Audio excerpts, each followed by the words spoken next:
After Andy and I met and got married, he had kind of always had some sort of partial ownership in different aspects of the farm. It might just be, 5 or 10 head of cattle or a piece of equipment or something, so that he could justify being invested in it in some way. And then when we got married, it was kind of pretty clear that we needed to figure out some way to really make sure that the farm stayed in the family and invest in it in that regard. And so the idea of going into farming full time was not necessarily something that I was familiar with, and it wasn't necessarily at the time for me the most appealing career aspiration kind of a thing. But after having helped him with different things and working with his family on it, it's something that I loved, but it was not something necessarily that I wanted to do solely. And but anyway, we looked at ways we could think about diversifying it. And at the time, it was just a beef operation, cow-calf pairs and hay and that sort of thing.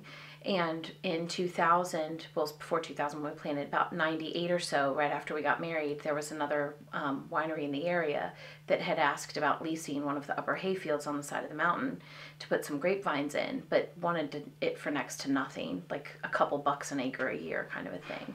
And the hay that we were getting off of that field was worth more than that. So as a way of thinking about the fact that we might move back to the area at some point and really wanted to be more financially invested in the farm at some point so that we could figure out a way to keep it in the family, we had talked to his parents about letting us be responsible for diversifying it so that we could have more ownership in that. So went to a couple of informational seminars about the vineyard industry, and to me that crop was thrilling. My dad grew up in California, and he grew up in the Bay Area, about an hour outside of Napa and Sonoma, and I thought grapes are cool. There's a lot of chemistry involved with them.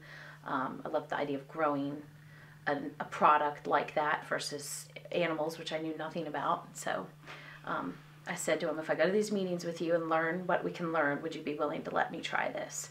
And we left the meeting one day. It was in Roanoke that year. They do them in different parts of the state about every 2 years.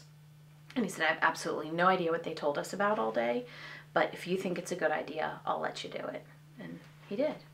So we used part of an old hayfield and put the first plants in 11 years ago.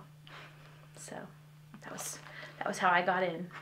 The state is set up inside of the industry to do a lot of different things. So they do industry-driven activities and technical workshops through the Vineyards Association, the Wineries Association, that sort of thing, where they have put together information for people who want to come into the business or just need to know more about it.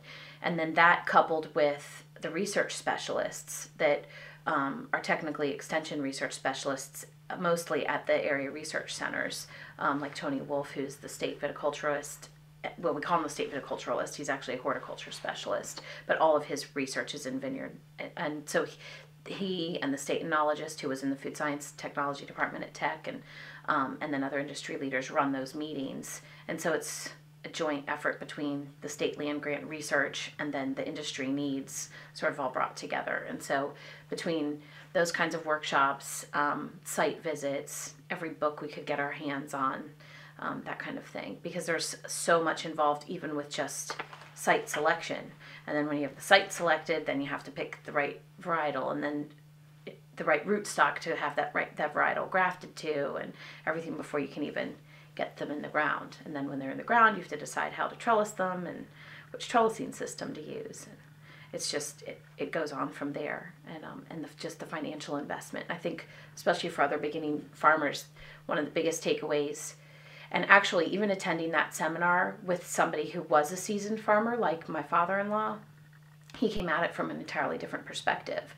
So all he heard the whole day were the dollar signs of what it took to financially invest in something like that, and what the kinds of equipment. You'd hear a horsepower on a tractor, and there's a dollar sign of value that goes with that, of what it was going to take to make it happen from that perspective. Where I was looking at, well, are we sure it's the right soil type? Are we sure it's the right slope? Are we sure it's this and that and the other thing? And so it was really good to have two different perspectives to figure out how to make it happen.